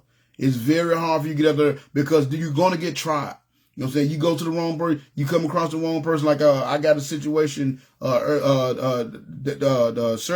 and I was talking to somebody of another denomination. And now we didn't argue or anything, but of course we had a difference of opinions on some things. And you know what I'm saying? And both of us agreed, because we were both mature Christians, we were both servants, that we agreed, that yeah, we're gonna have these differences, and this is not gonna keep you out of hell, but this is how I feel, this is how you feel, kind of thing. And it was a mutual agreement because we were both servants. You know what I'm saying? But don't be out there and try to be a baby Christian. I remember my pastor telling when he first got started, soul winning and things of that nature, and he went out and he was talking to a guy that was Jehovah's Witness, and this guy just kind of ripped him a new one, basically, and he had no answer for the guy because he hadn't been in the faith long enough. He hadn't read his Bible enough to truly understand the stance that the guy was taking. You know what I'm saying? And now he's in it, been in longer. If the situation was to rise again, he would know how to defend himself. But at that moment, he couldn't defend himself because he was still a baby Christian. So don't be out there in the world as a baby Christian trying to do servant's work. You know what I'm saying? You got to understand the importance of growth. I think about another one of my favorite stories I think is funny is over in the book of Corinthians, where that's exactly what happened. There was these guys that was called the 7 sons of Skaver. And I believe their father was like a priest or something like that. And it was at the point where, Paul was going around doing these miracles and casting out demons and healing people and things of that nature. So they saw it and thought, oh, it'd be cool. We can do the same thing. But see, the problem was they was baby Christian. So there was this man that was demon possessed, and they called themselves, hey, we're going to cast this demon out. So they say to the demon, hey, we adjure you to come out in the name of Jesus Christ, of whom Paul preaches. And the demon looks at them and like, I know Paul and I know Jesus, but who are you? As a matter of fact, he said, I know Paul and I know Jesus, but who are ye? In other words, I know Paul because Paul was a servant, and I know Jesus because Jesus was a servant, but who are you? You are nobody. And it says that the demon-possessed man turned on them and whipped their butts and left them. They left there. They ran away from that place naked and bleeding because he ripped their clothes off of them and kicked their butts. You know what I'm saying? And see, that's what happened when you try to go into the world and do God's work and you're not prepared. You haven't grown yet. You know what I'm saying? You just, and see, again, Gideon hadn't fully grown because of this petty stuff that he's done. You know what I'm saying? But he hadn't grown yet, but he tried to get his son to do something that a man should do. And that was the guy's son. Don't send a boy to do a man's job. And y'all have heard that statement before. Don't send a boy to do a man's job. But I'm saying don't send a baby Christian to do a servant's job. You know what I'm saying? Make sure you're growing. Make sure you understand the value of growth. And then what I got to do to grow, you may be asking. And y'all have heard me say this several times before. I don't know how you watch any of my videos and haven't heard me say this. But and it's something I do every day. And the reason why I do it every day because I'm constantly trying to grow. But if you want to grow, there's 3 things you should be doing every day, and it'll help you grow. You should be reading your Bible every day, praying every day, and looking for opportunities to tell other people about the Lord every day. whether it's soul winning or doing Bible studies like this. A lot of the stuff that I know, when people ask me stuff about the Bible, they like, you real familiar with it? It's because I have to teach other people. That's something my pastor said, and I didn't really get it till I started teaching Bible studies and stuff. When you teach Bible studies, it makes you learn the word more because you have to be prepared for the questions that's going to come up during the Bible study or the question that people are going to ask you. So when you're teaching others, it actually makes you learn the subject a little bit more. If you truly preparing and you truly try to be a good teacher and you truly try to prepare the word like you're supposed to, it'll make you learn the word. You know what I'm saying? So, looking for opportunity to tell other people about the Lord, it'll strengthen your knowledge and your wisdom in the Lord as well. And when you do those three things, read your Bible every day, pray every day, look for opportunity to tell people about the Lord every day. If you do those three things every day, you will grow. And you will be able to go out there and do the work that a servant does. But until you get to doing that consistently, it's going to be hard for you to do a servant's work because you're still a baby Christian. And that's what this king told him. He's still a baby. You know what I'm saying? You got a boy doing a man's job. And then, of course, Gideon took over and he did it because he was a man. You know what I'm saying? He was still maybe a good Christian. I wouldn't say he was a servant just yet because he still had a little bit of doubt. But I mean, he has grown in just a few weeks since he started serving the Lord. And we saw that his confidence built where he even told those two villagers, hey, once I get this victory, I'm coming back for you. So he had grown, but there was still room to grow. It's like I like to think myself as a servant, but I know I still have plenty of room to grow because I still have plenty of sin in my life and plenty of things and thoughts that I have that I shouldn't have. And I still do things that I know I should be doing. So I know I still got room to grow as we all do. So make sure you understand the value of growth and continue to do what you can to grow every day so you won't be stuck out there as a baby Christian trying to do a servant's job.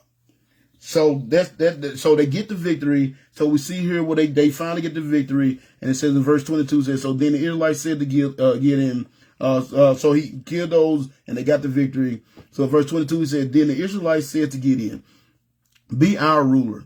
You and your son and your grandson will be our rulers, for you have rescued us from Midian. But look at Gideon. Gideon replied, no, I say he's definitely a good Christian. He was definitely on his way toward being a servant. He said, but Gideon replied, I will not rule over you, nor will my son. The Lord will rule over you. So number 48 is this. Don't get too big for your britches. Now, number 48 is this. Be sure you value the position the Lord has put you in.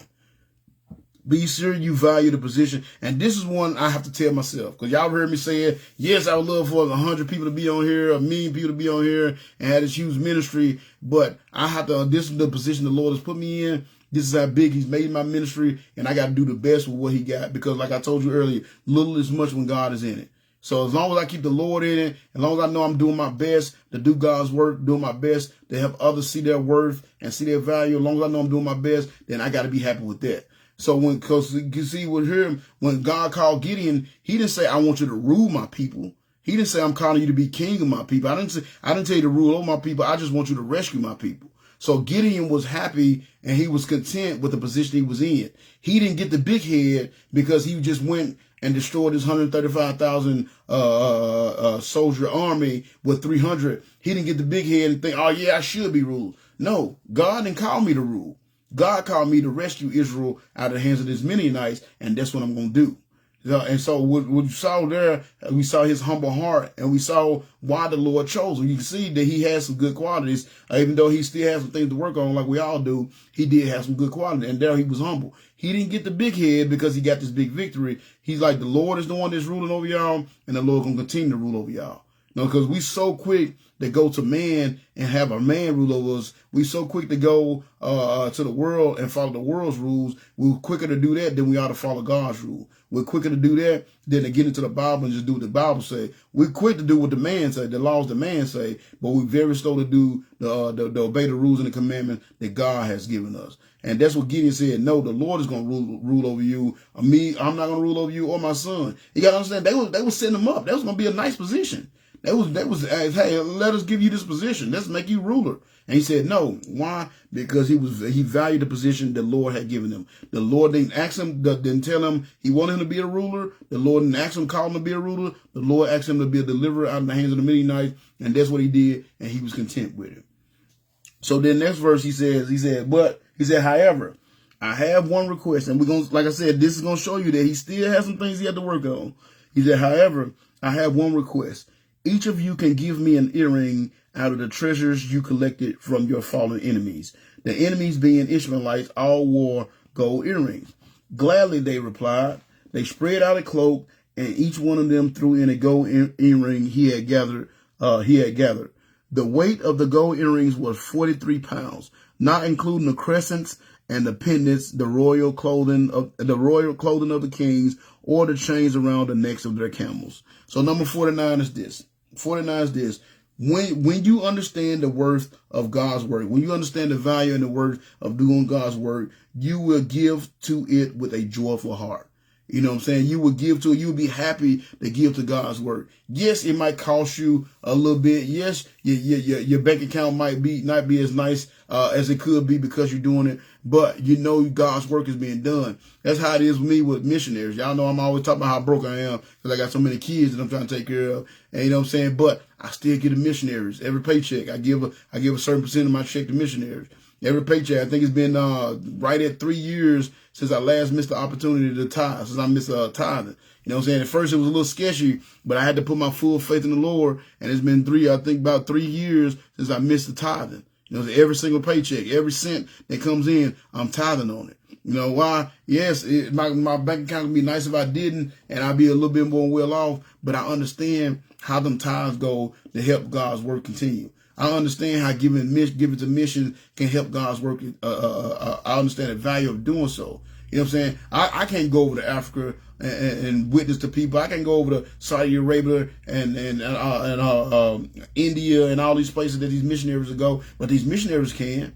And I understand the value of them doing so because the gospel is getting around the world. Because what it say, the Lord, until everybody know, at least had an opportunity to hear the gospel, the world can't even know. The world won't come to its end. You know what I'm saying? So everybody's gonna know at some point. Now everybody ain't gonna accept it, but at some point, everybody, according to the Bible, at some point, everybody would have heard the gospel at some point.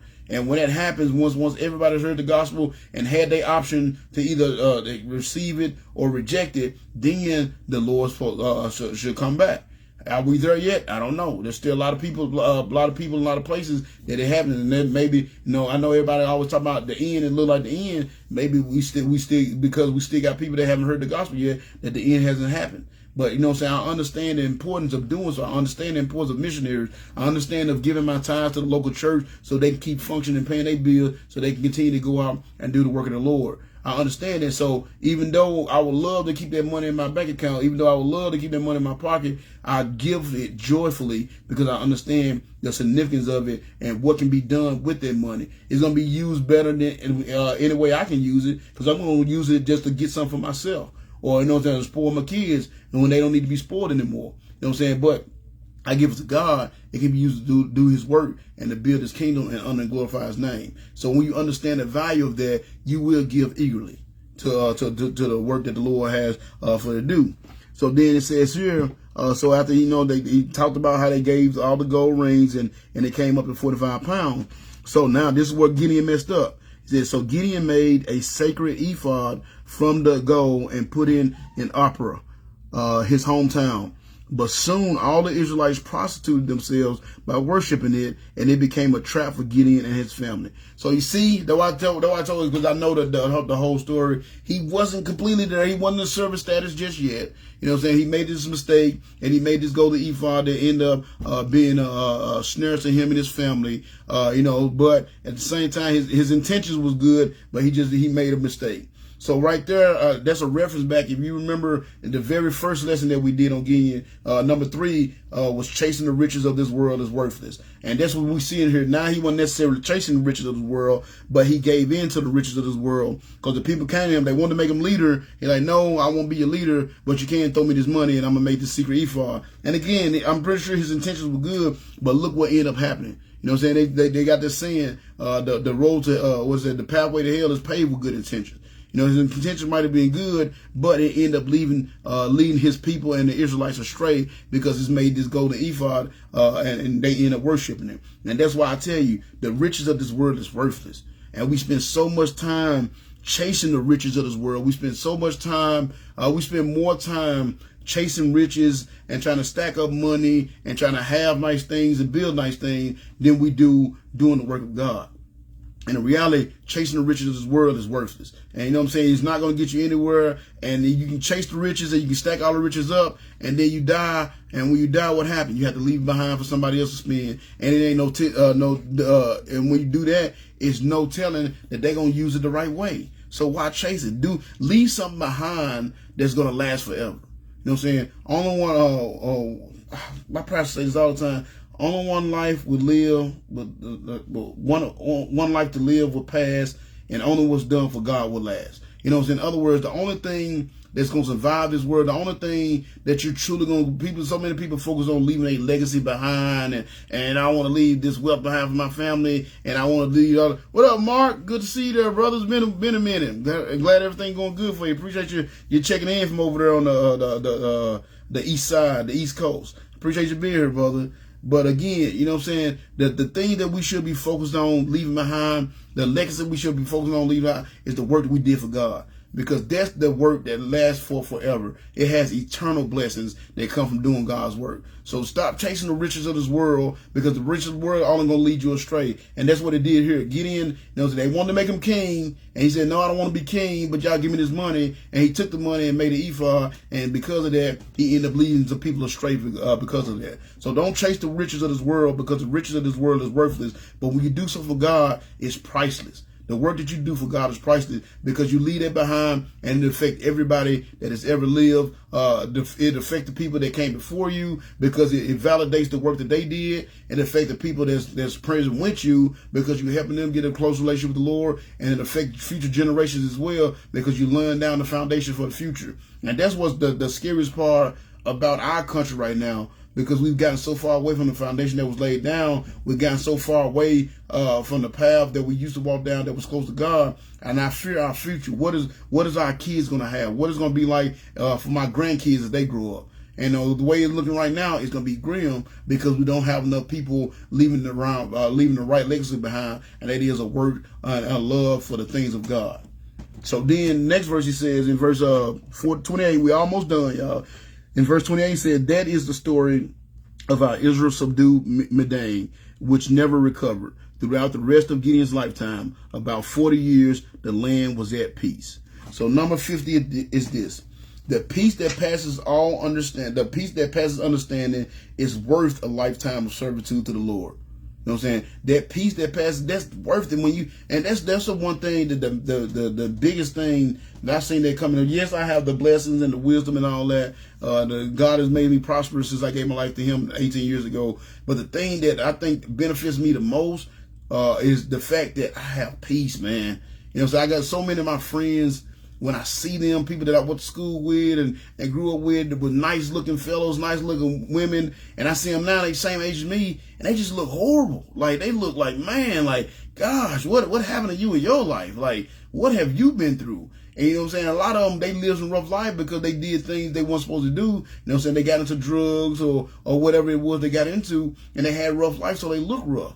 And a lot of times when I shave my head now, right now, I'm about close to my head need to be shaved. But when my head is shaved, you know, people see me, they're like, when I say I'm a granddad, I'm 42 years old, they're like, man, really? Like, you don't look that old. Why? Because I've had peace for the last 18 years. I don't stress about nothing like I used to. I'm not trying to take on the world and all my problems by myself. When I get to that point where I'm done all I can do and I can't do no more, I give it over to God. And that's peace, knowing that I can give it over to God, and God is going to take care of it, or however it works out. Either He's going to take care of it, or I'm going to make it through one way or another. It's going to work itself out. That's the peace that comes from having a close relationship with the Lord. And that's what happened here, because Gideon gave his heart to the Lord. Yes, you know, it took him a while. He had to learn. He had to take some hard lessons. But once he finally learned and got his confidence in the Lord and started serving the Lord, he was able to give Israel peace for 40 years. That peace that passes all understanding. And that peace that passes all understanding, it's worth a lifetime of servitude to the Lord. You know, to have that peace. And I'm going to tell you, I have that peace in my life, man, and it's such a blessing. You know what I'm saying? I remember, you know, when I was out there selling drugs and I was out there living the way I was living, man, I couldn't even sleep at night. I never realized what real sleep was, what real restful sleep was, until I gave my life to the Lord and I was able to sleep. I wasn't worried about looking over my shoulders, worried about if somebody gonna run up in my house and try to get me, you know what I'm saying, for some revenge or something I did to them, or because they wanted my money or something. I don't have to worry about that no more. So now when I sleep, you know what I'm saying? And luckily my wife is a light sleeper, so if anything happens or sounds something, she wakes me up immediately. But when I'm out, I'm out. And I'm not worried about what's going on in the world, because I know the Lord has his hands on me. And since that's the peace I have, because I know I've done everything I can, and I truly value having that close relationship with the Lord. And because I value having that close relationship with the Lord, I have that peace that passes understanding, that keeps me from being stressed out, that keeps me from worried about things when things ain't looking good. I don't worry about those things. I give it to God, and I just, whatever happened. I give it to God, and whatever he make it do, that's what it's going to do. And that's that peace that passes understanding, and that's worth being a servant to the Lord. And that's what Gideon did throughout his lifetime. He served the Lord, so throughout his lifetime, they had peace. So then the next verse, I got 2 more points and I'm done. I got 2 points in the reference. So the next verse, it says, so then Gideon, in verse 29, so it said, then Gideon, son of Joash, returned home. This is after he got the word. And also, I'm sorry, I meant to point out number 50, you get that peace, but that's your blessings. So we see Israel have gotten back to blessings. So we saw the cycle. Like I said, when they first started off, they was in destruction, and then they humbled themselves. And called out to the Lord. The Lord sent Gideon. So they humbled. You saw the humbleness, and the Lord sent Gideon. And now we see throughout his lifetime, he served the Lord. He had that peace, and Israel was at peace for 50 years. So that's the blessings. So watch what happens. We're gonna finish the cycle out in just this one little paragraph. So it says in verse 29. So then Gideon, son of Joash, returned home. He had 70, not 7. He had 70 sons, for he had many wives. He also had a concubine in Shechem who bore him a son named Abimelech. Gideon died when he was very old, and he was buried in the grave of his father Joash at Ophrah, in the land of the clan of Abiezer. So number 51 is this. True prosperity comes when you truly value your relationship with the Lord. See, Gideon, a lot of time we out here chasing money and cars and clothes and fame and all these things. And true prosperity is having a family that loves you, having a family that's there for you, having a family that's loyal to you, having a family that has your back. Know that when you leave out the house, there's somebody waiting for you to get home. There's depending on you coming home and waiting for you to get home and looking forward to you getting home.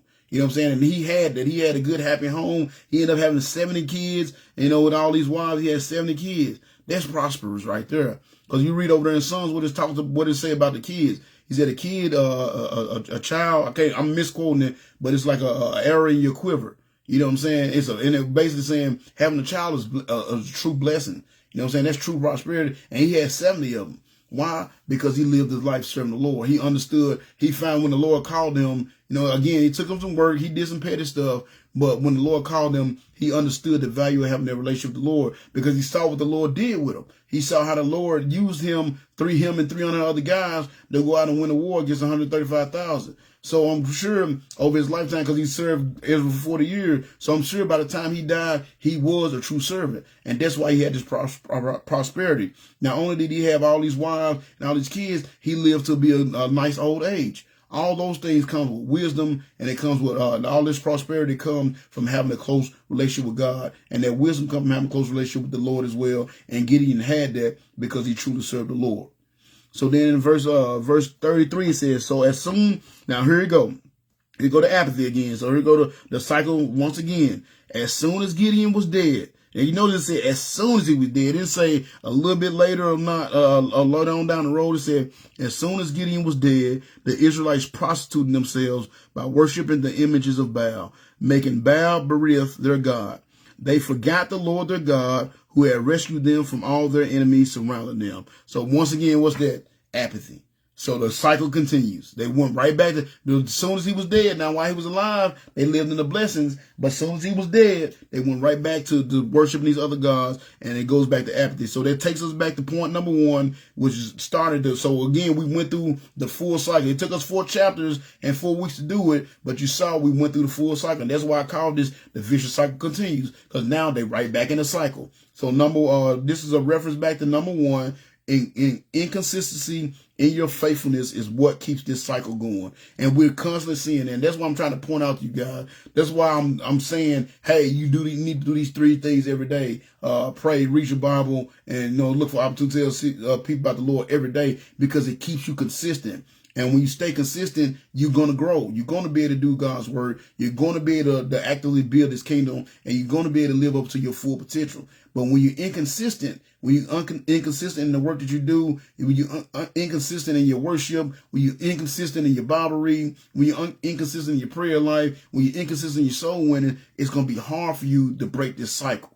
You have to be consistent, and the inconsistency in your faithfulness is what keeps the cycle going. And we see it right here with the Israelites. As soon as he was dead, they went right back to apathy, forgetting about the Lord. What is apathy? Being indifferent to the things of God, to interested or enthusiastic about certain things, and that's what they was doing. They was once they had the blessings, they lived in their blessings for 40 years, and now they right back to being apathetic. Forgetting about God, forgetting about all this thing, these great things that God has done, and rescuing them from the Midianites with an army of 300 people. They forgot about it, and they fell back in apathy, and therefore the cycle continues. And then my last line, which is my last point for the night, and I'll be done. It says, so they made Baal breath their God. They forgot the Lord their God, who had rescued them from all their enemies surrounding them. And this right here, and this show you how messed up they were. And the last verse it says, nor did they show any loyalty to the family of Jeroboam, that is Gideon, despite all the good he had done for Israel. So not only did they turn their back on God, they turned their back on Gideon and his family as well. And if you tune in next week, we're going to see exactly how messed up it is with the thing they did. But number 52 is this. When you truly value those that have a spiritual influence in your life, you will be loyal to them. You know what I'm saying? So Gideon had a spiritual influence in their life, because again, you notice they didn't start worshiping these other gods until after he had died. So it shows you that they didn't truly value him, because as soon as he was dead, you know what I'm saying, they wasn't loyal to his family. You know what I'm saying? They did this. They're going to do a horrible deed. Like I said, I don't want to get ahead of myself, because there's going to be next week's lesson. But they're going to do a horrible deed to this man and to his family after he's gone, even though he did all that work to rescue them. And that also takes us back to, I believe, number 41. Number 41 and number 42. That's why, again, you can't be weary. Some of the people you are working, number 40. When you truly understand his worth, you will not grow weary in well-doing. And number 41 was some of the very people you are working to help won't even value your efforts. And they didn't value him, because again, he did all that, risk his life, and did all that to rescue them from these Midianites, and risked his life. And as soon as he was dead, they turned their back on him, and they did his family in a dirty way. They really did. So again, when you truly value those that have a spiritual influence in your life, you will be loyal. You know what I'm saying? It's just like, I go to River Lake Baptist Church. Been going there for 8 years now. And of course, people have come to me and like, man, why don't you try this church? Or why you come here? Or, why don't you go there? No, this is where I had this. I never would imagine, preaching on Facebook, you know what I'm saying? Or going out knocking on people's doors, and all the things that I've done over these last 7 or 8 years. I've done all these things because of the spiritual influence that I was under when I came under this pastor.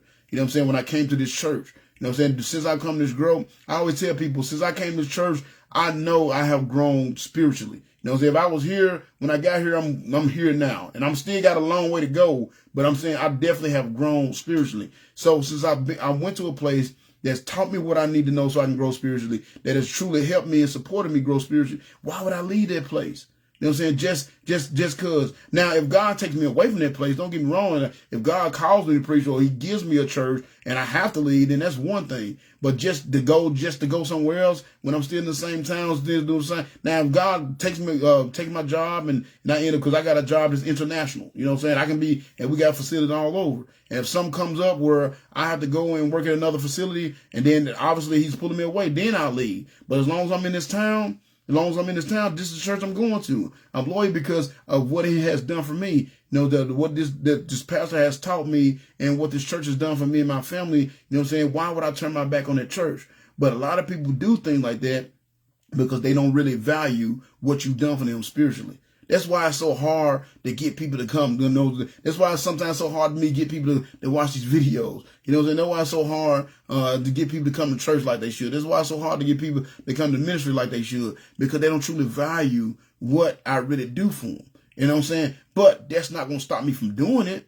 Because like I said, I'm not going to grow weary and well doing, because I'm not seeing the results I think I should be seeing, or I'm not bringing the people I should be bringing in. I'm not going to get weary and well doing. But, you know, I understand a lot of people don't value it. That's why it's hard for them to stay loyal.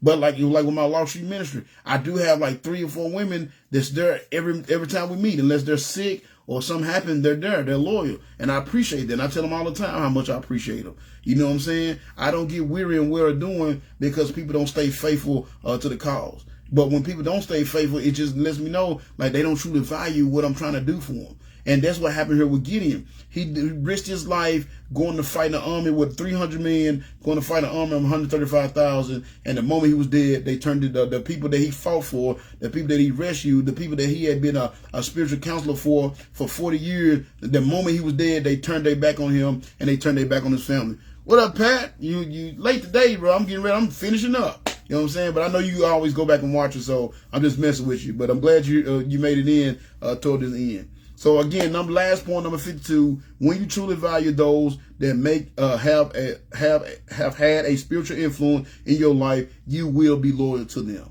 You won't be church hopping every single Sunday. I see people do that all the time. They fell asleep on me. That's messed up, Pat. But now, man, I understand you're a hardworking man, man. Take care of that family. So it's all good. You can just go back and watch it. I'm gonna post on here in a little bit. But again, like I said, man, when you truly value those that have a spiritual influence in your life, you will be loyal to them. You know what I'm saying? You will be there. You want to support them. You want to be there when they're trying to help you out. And these people didn't value what Gideon did for him, because the moment he was dead, they turned their back on him and his family, because they didn't really value what he had done. And like I said, I get that so much, man. You know what I'm saying? I talk to people all the time. They, oh, man, we probably going to watch the video. We're going to come to your ministry. We're going to do this. And when the day comes, they're nowhere to be found. You know what I'm saying? But again, I'm not going to get weary and well doing. I'm not going to get discouraged. I'm just going to keep on going for the 1 or 2 that want to tune in and get this word, the truth, that help them be in a relationship with the Lord. So that's it, y'all. That's it. Like I said, man, it was a long lesson. 52 points all together to let you know how long it was. But we found I wanted to go and finish it up, and I didn't do bad on my time tonight. I got it finished up. So I hope this was helping y'all over these last 4 weeks. I hope this has helped y'all see how important it is to know what you're truly worth. Because like I said, the devil and this world is going to make you feel like you're not worth anything. There's nothing you can do for God. And there's something you can do. Everybody got something they can do for God once they made the decision that they want to do it and let God come into their life and take control of their life. You can do something for God, and you are very valuable to God's building God's kingdom and honor and glorifying the Lord. Because that's what we're all here for, to build God's kingdom and honor and glorify the Lord. And everybody is valuable, but you have to make the decision and see what you're worth so you can live up to your true potential.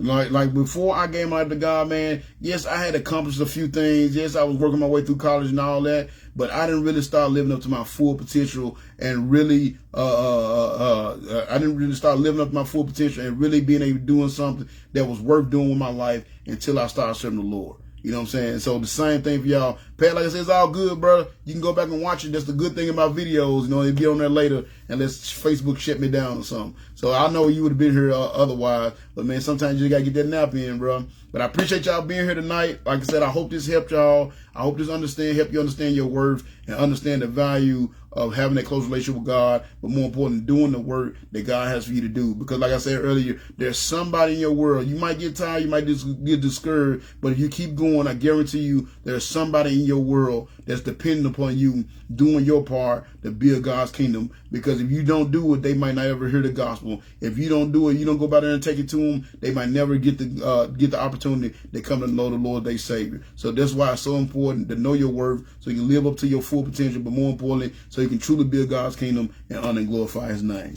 So that's it for tonight, y'all. God willing, I will be back next Monday, and we're going to see right here, you see they ended when they talking about how the people of Israel was not loyal to the son of Gideon, the next chapter, they're going to get into the details of the story and tell what they did. What they did to show that they wasn't loyal, even though Gideon did this mighty thing for him, they're going to do his family really greasy. So God willing, I'll be back with y'all next Monday at 7 o'clock, and we'll get into this chapter 9, and we're going to see what happens when those that you work to take care of is not loyal to you. But as always, if there's anything else y'all want me to discuss that I haven't discussed yet, or any topics you want me to talk about, y'all can inbox me and let me know, and I'll work that into my lesson plan. Be sure to keep sharing the videos and telling others about the videos. Like I said, trying to help this ministry to grow as much as I can, just because I want to get this word out, and I think it'll help people really build a relationship with the Lord if they can hear it. Because I try my best to just put it simple, try not to get into all the deeper truths and all that. I just give it to you how the Lord give it to me, and I think the Lord always blesses me with a wonderful message, and I'm glad I'm able to share it with you guys. So just continue to share the videos, tag people in, and whatever you got to do to get the word out, and I definitely appreciate it. Of course, if you're watching this and this wasn't about salvation, this is more about servitude and just knowing your worth. But if you're not saved, be sure to let me know. Reach out to me some way, and I can go over the plan, put some time in my schedule to go over the plan of salvation with you and help you understand how important it is to make that decision and give you the gospel that you need so you can make that decision and to make the Lord your Savior before it's too late. You go through that door called death. And as always, if you need to reach out to me for any kind of spiritual questions or counseling or Bible questions or whatever you need, biblically or whatever, or you just want to talk, please reach out to me. I do some spiritual counseling whenever I got the time available. Reach out to me and let me know, and I definitely will set up some time in my schedule so I can reach out to you and do what I can to help you. And of course, my YouTube page, God's Service / Lost Sheep Ministry, it is back and it is updated. Now to think about it, I don't think I put the lesson from last week on there, but it's no big deal to get it on there. I get it on there, the one from last week and the one from today. I get them on there pretty soon, sometime this week. But this is my YouTube page. If you, instead of scrolling up and down my Facebook, you want to go straight to the videos, go to my YouTube page, and they'll all be posted on my videos at some point this week.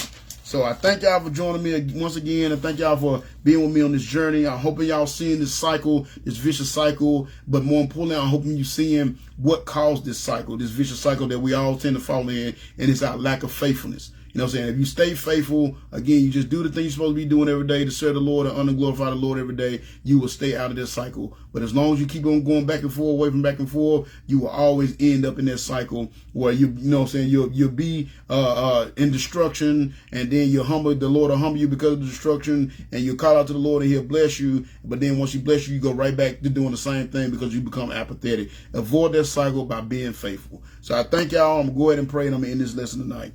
Dear Lord, Heavenly Father, thank you so much for watching over us. Thank you for the ones that was able to join in tonight. We have several that was in and out, and that's okay. And I have my faithful ones that was there as well. And I just thank you for, once again, showing me this series. Thank you for giving us your word that guide our hearts and our minds in the direction that we need to go. And I thank you for letting your spirit come down upon my heart, to giving me the overall theme of this lesson. The last four, the one as a whole, of course, is the vicious cycle. But these last four on helping people truly understand what they're worth, so they can do the work that you have them do and live up to their full potential. I think it's so important because there's so many people that shy away from doing your work because they don't think they're worthy of doing so. And that can be no further away from the truth. And the devil uses their lie to keep them from doing your work. And I'm praying that they will hear these words and let these words sink into their heart and come under conviction so they know there is a work for them to do, and they are worthy of doing it. All they got to do is put their faith and trust in you. So I ask you to continue to watch over us as we finish up this night.